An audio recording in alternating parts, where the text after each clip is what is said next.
Trump's Secretary of State, Marco Rubio, was just brought up in front of the Senate, his old stomping grounds, for his confirmation hearings yesterday, and he gave a beautifully articulate and precise view of the Trump doctrine on foreign policy.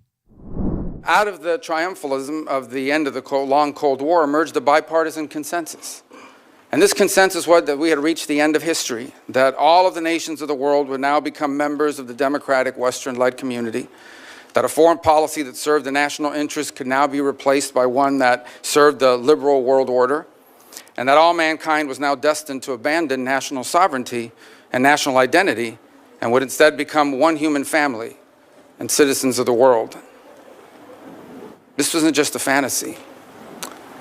We now know it was a dangerous delusion.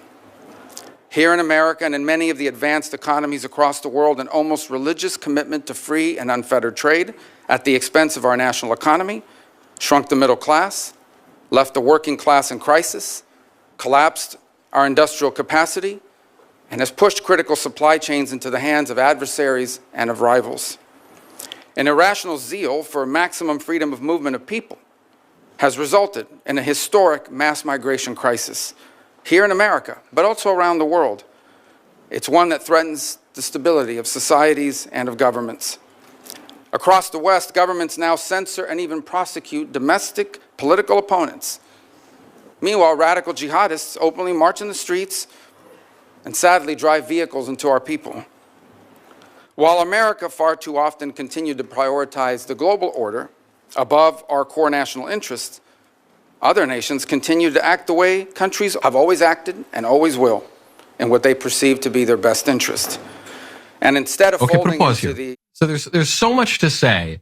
There's so much to say. This is a really precise statement, though, from a serious-minded Republican. My respect for Marco Rubio is only increasing. This is really smart stuff.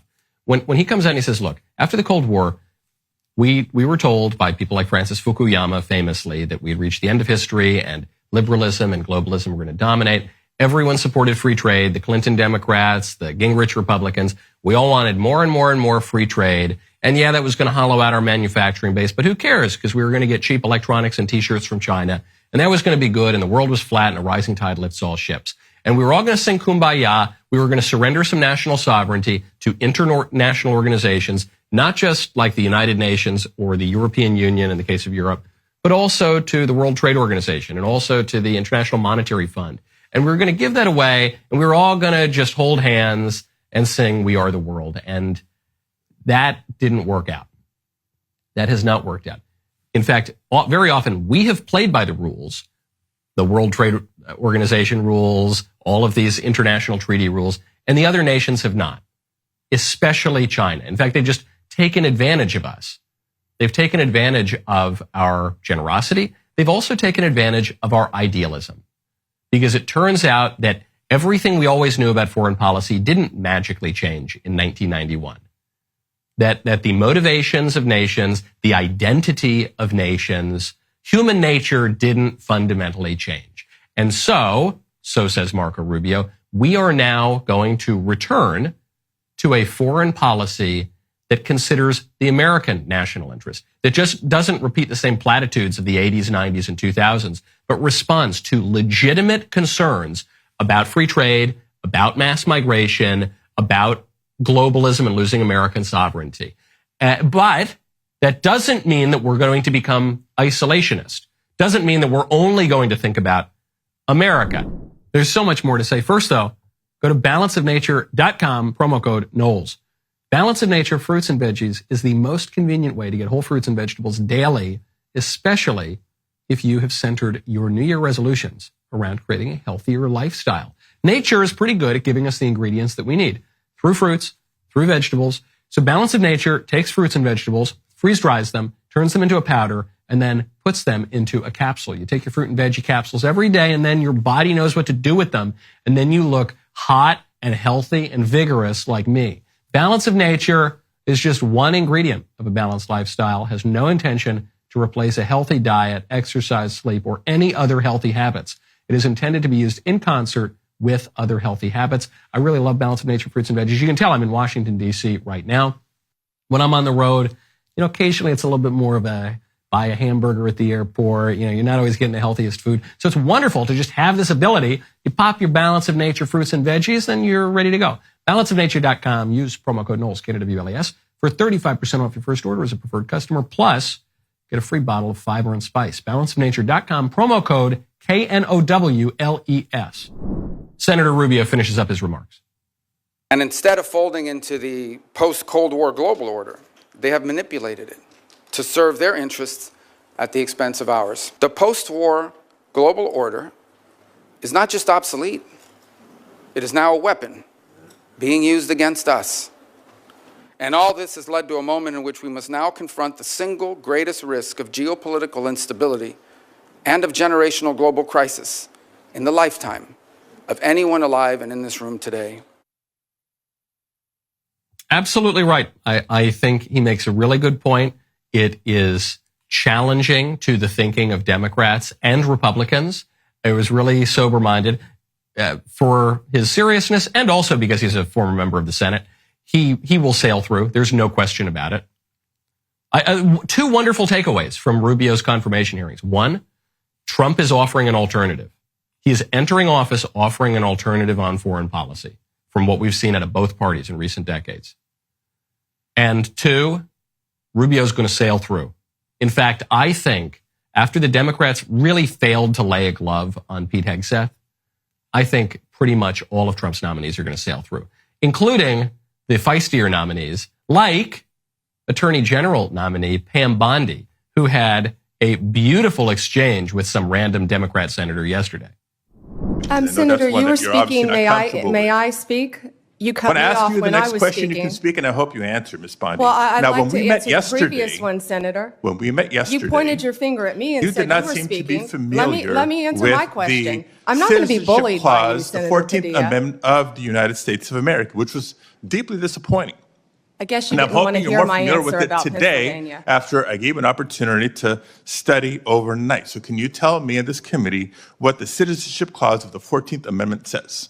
Senator, I'm here to answer your questions. I'm not here to do your homework and study for you. If I am confirmed as Attorney General... You're the one asking for a confirmation vote, you cut me off. Can I please finish? What does the 14th Amendment say? Senator, the 14th Amendment, we all know, addresses birthright citizenship. I've been a state prosecutor. I've been a state AG. I look forward to, even given your remarks today, working with you and the people of California if I am confirmed as the 87th Attorney General of the United States of America. I didn't take your homework assignment. I'm sorry. I was preparing for today. So Rubio might be nice. Pam Bondi, she's a little less nice, but very, very impressive. She absolutely manhandled these Democrat senators. And it wasn't just that guy. I think she reserved her real ire for the man that President Trump refers to as Mr. Pencilneck. That would be Adam Schiff of California. Will it be your advice to the president? No, Mr. President, I need to go over them on a case-by-case basis. Do not issue blanket pardons. Will that be your advice to the president? Senator, I have not looked at any of those files. If confirmed, I will look at the files and will you be able to do? Will you be able to review hundreds of cases on day one?